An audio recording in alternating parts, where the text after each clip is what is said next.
Alam mo ba kung bakit sinasabi ni Suyo ang linyang Through this mask, I see no fear. si Suyo, na kilala rin bilang Mask of the Immortal ay isang exorcist mula sa Juan na nagmana ng kapangyarihan ng Immortal Nuwo. The Immortal One chose me to vanquish the shadows that plague this world.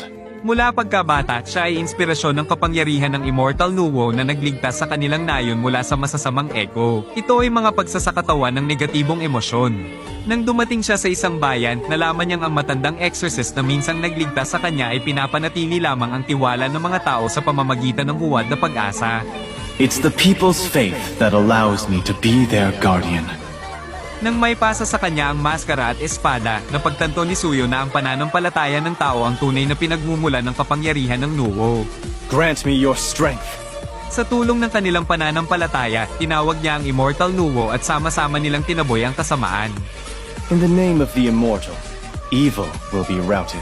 Hindi natatakot si Suyo sa kahit anong laban kapag suot ang maskara dahil ito ay simbolo ng tapang at proteksyon.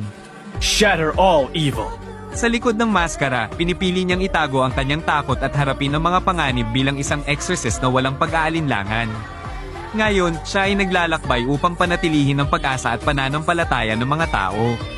Pinoprotektahan niya ito laban sa kasamaan. Layunin ni Suyo na puksain ang kasamaan mula sa puso ng mga tao at pangalagaan ang kanilang mga pag-asa para sa hinaharap. Only when there is peace can the heart truly be free.